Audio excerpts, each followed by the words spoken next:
Today on Everyday Injustice, we're talking with Doreena Durbin. She is the founder of a transformative prison meditation program in Texas, and it's designed to help incarcerated men change their lives from the inside out. And she also has a book, Get an Inner Life. There it is. Freedom is found within. Dorina, maybe let's start with kind of your journey and how you got to where you are. Oh my goodness, what an eclectic life I have lived. Um, Pretty much since birth. I was born into a musical family and was a musician the first part of my life, performing in Las Vegas, living in Vegas, and doing starting work when I was 18, downtown Chicago, working in offices, going to the University of Illinois and becoming an advisor for medical students, and then teaching meditation. I started a wellness program for the docs and for the students. But as far as this program is concerned, back in the 80s, the early 80s, I had visited Stateville Penitentiary. You might remember that from the Blues Brothers in Joliet, Illinois. And I had a meeting with the warden who was interested in me beginning a program there. They were working on a project to find how to make the inmates more peaceful and more compassionate. And he was very interested and wanted me to come and visit and meet some of the inmates. So I got a tour. I liked that program, but it didn't happen. Back in the 80s, meditation was still kind of like out there, and not a lot of people knew really what it was. Then it began to be in programs around the yoga studios, and now everybody knows what it is. But there's all different forms of meditation. I teach about 5 different types. I cannot teach every type in the prison because, for example, one of them is a visualization practice where you need a candle. Can't have lighters, can't have matches. That actually was, I talk about that in my book, and it was one of our humorous events that we had. I try to bring humor in there sometimes, peace, humor, light. But that's how I got started through that program. When I came to Texas, there was my daughter had a business, and they invited me to participate, and they were having a meeting, and the reverend at the prison where I'm in outside of Dallas was interested in my program and said, "Would you come to the prison, meet me there, and I'll introduce you and see how we do." I walked in, there were 200 inmates there in that room. And I'm thinking, this is the perfect place for me because these guys can benefit from this program. So that's how I got started there, and it's going on. It was approved in March of 2020. Well, you know what happened in March of 2020? COVID shut it Right. down for 2 years.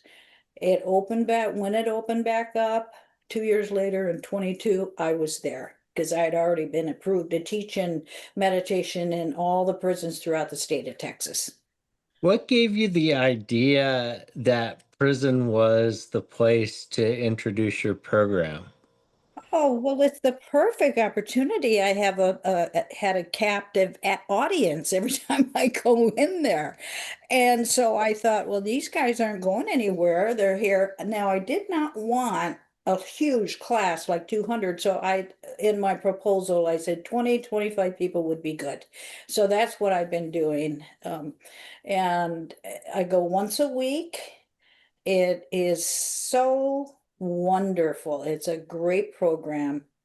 The inmates are starting to know me. There's about 2,300 of them. As I walk down the courtyard, some of them that had been to previous classes do the namaste pose, or they, want to chat, and then I invite them to my class, and the rest, they get word of mouth. And it's just been a very rewarding program for all of us.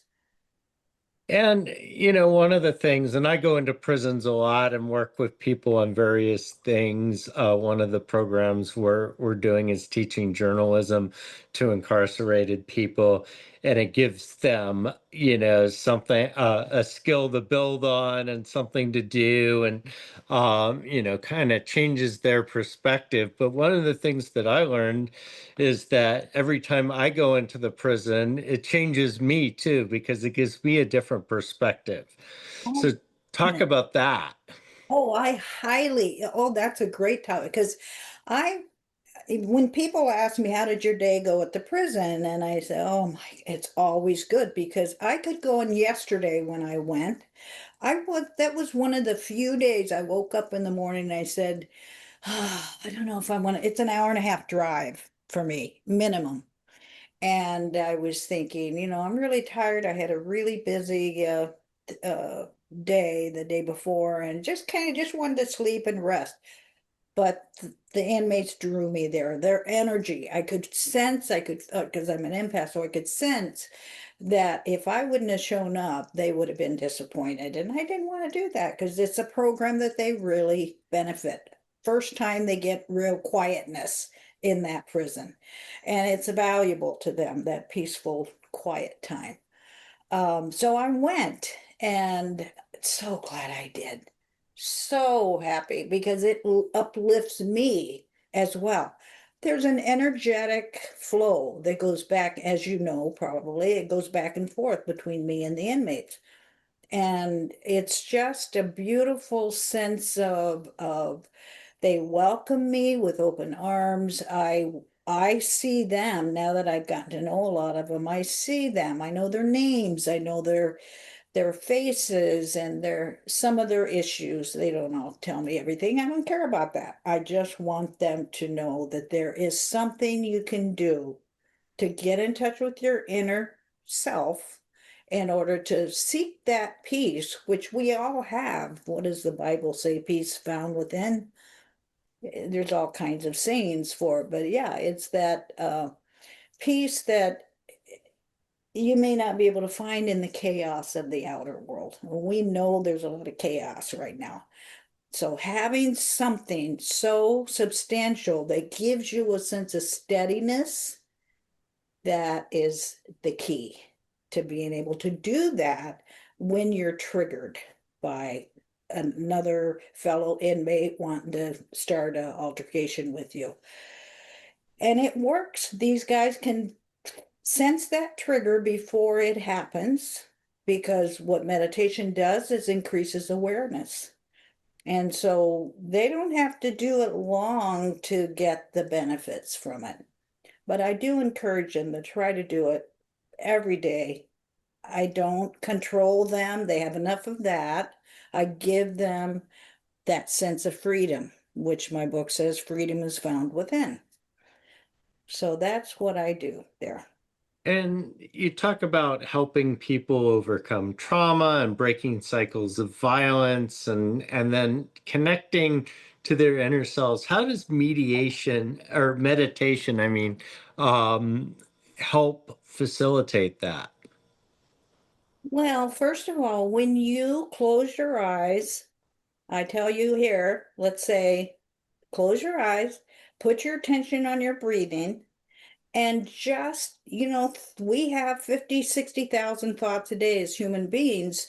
Every time a thought jumps into your mind, which it probably has the minute you close your eyes, you take your attention, put it on your breathing. Do it at the nostril area or wherever it feels like, your diaphragm, in and out of the breath.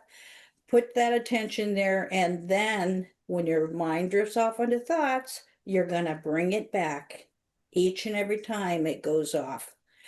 Sounds, for example, will create thought. So when they hear anything in the prison, the guards are hollering at somebody or somebody is having some issue, the doors are slamming, and it jars your nervous system. So this helps them to get back into that private part, that peaceful part that we all have, and we can all go to, but it gives them something to hold on to, something that nobody can take away from them. Nobody. I always talk about that when I get new people coming in, I tell them we're all part of the divine, everybody. I teach the idea that we're all, one humanity. There are really no differences except our economic status or our gender, our, the race that we're born into, whatever that is, that's different.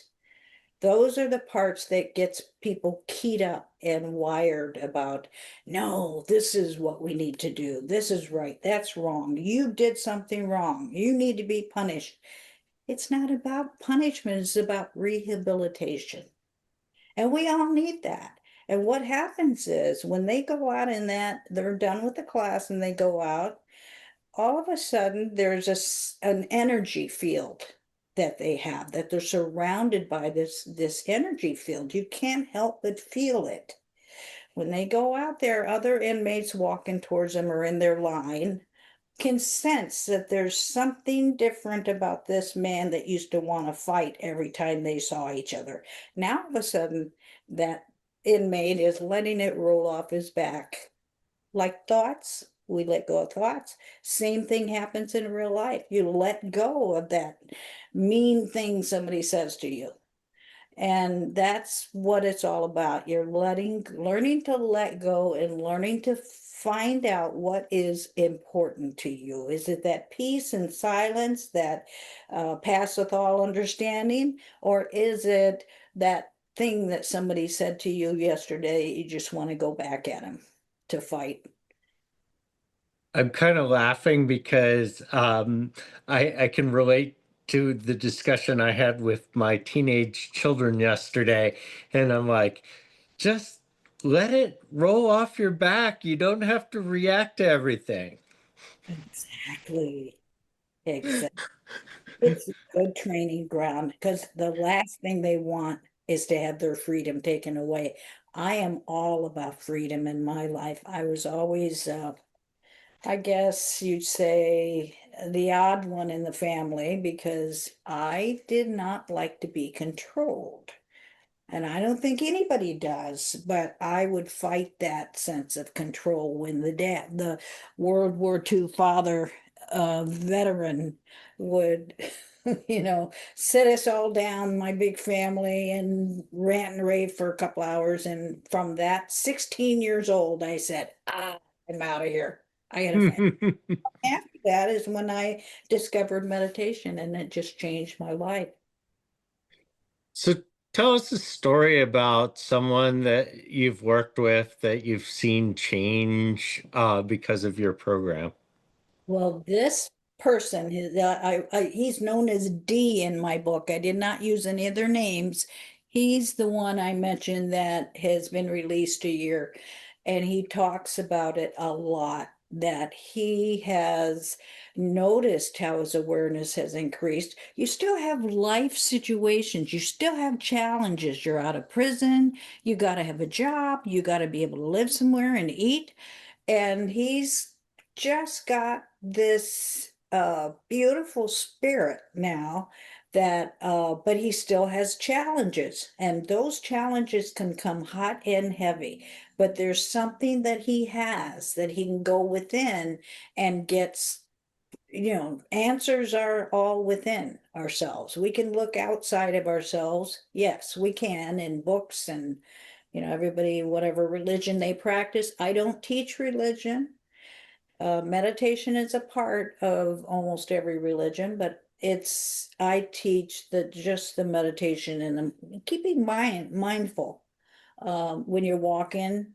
But this guy, I'm just amazed by him and others that are still there that are soon to be released. They just amaze me, that depth of spirit they have. Some of them have intergenerational trauma. One of them, a young African American guy that is just the sweetest guy you'd ever want to meet. And he grew up in a really, I guess, you would call in Chicago, it's called the Hood. And but there's something about his spirit that's just so effulgent. It's beautiful. And so when they get out, they're carrying these techniques with them. They're bringing them and they're continuing. Hopefully, I encourage them to continue and teach their families, their children, if they have children, because it really has a ripple effect on other people around them and the society within the prison and outside. When they're released, they have more to work with, and it shows that they have something's different about them. And I always tell them, when you go back home to your families, they're going to try to keep you in the same place. You might probably know this. Oh, you used to be like this, and they want that, they still see them as that inmate who did all these rebellious things and wound up in prison. Okay. So I always see there's only, since I've been there, there's been a few released, but I've only been able to keep in touch and continue to see the one that's in Texas. In So, when you first proposed this idea to the Texas prisons, what was their reaction? Oh, it took a while, a long time to get this proposal through. I want to say about a year. And then I had to do orientation. So they were not really receptive as much. But I just, in my proposal, I made sure that it covered all, areas that of questions that the prison might ask, because they do have programs for Christians and Muslims and Jews. They have those, those programs. But they didn't have this type of meditation, which is a general form of meditation I teach. Also, very old, ancient techniques that I teach. So it's rooted, it's really rooted in our history. And that's the one I share with them, even though I can't teach them the candle technique, I can teach them the other ones. What was their biggest concern? The prison, the Yeah. leaders in the prison, they didn't want me to give the name of the prison. Huh. So I did not in my book, and I won't speak it. There are a lot of prisons in Texas. So that was their main concern, that it had to be kept, private. Hmm. That's interesting because I'm out in California and some of the prisons are, kind of reforming now and they're very proud of what they're doing. Mm, I think it's getting there, but this is Texas. No, I understand. There's a difference. I definitely understand that point. Yeah. And so I've had to break through. One of my friends who teaches yoga said to me, she says, we are like construction workers that break up the rock in the trenches. We're in the trenches, and we have to break through the barriers that have been here for centuries. And it's our job. And we were just chatting one day about that, and she said we're healers and light workers, and you know we do we do our work. And yeah, it's just been when they've given me, like, I have to be there. My challenge is getting there when the traffic's really bad, when there's like terrible, but that's nothing compared to what these guys are dealing with. They have the challenges, and I'm there to facilitate and to help them work through those challenges. Now, when you did this for the first time, had you been in a prison before? I went to the Stateville Penitentiary. I was there, but I didn't actually teach there, but I did go through, I had a couple of tours. Um, and that's when a couple of the serial killers were there. I don't want to mention their names, but they were there at that time. And it for me, I I don't know. I'm used to breaking barriers. I'm used to going into play. If I've never done something before, sure, I'll try it. I'm getting a little bit older, so I don't want to do all the skydiving anymore, but I did do it. And certain things I just, I've been there, done that. So, I was telling somebody the other day that in Chicago on a Friday night, I had gone to a concert at the University of Chicago, or the Rockefeller Chapel in there, at U of C. And coming out, it was late at night, driving through the city of Chicago. Every liquor store had people in front, cops, guns, all kinds of stuff. On a Friday night, they get paid and they go to the liquor store. So my friend who came to the concert with me, I did not want to take the one Dan Ryan Expressway it had. I took that every day and it just had too many accidents and things on it. And the construction, it would have taken me twice as long to get home. I said, no, I'm going to take through here. She said, what? That's dangerous. I said, I'll be fine. So it's night. Turn up my rap music really loud.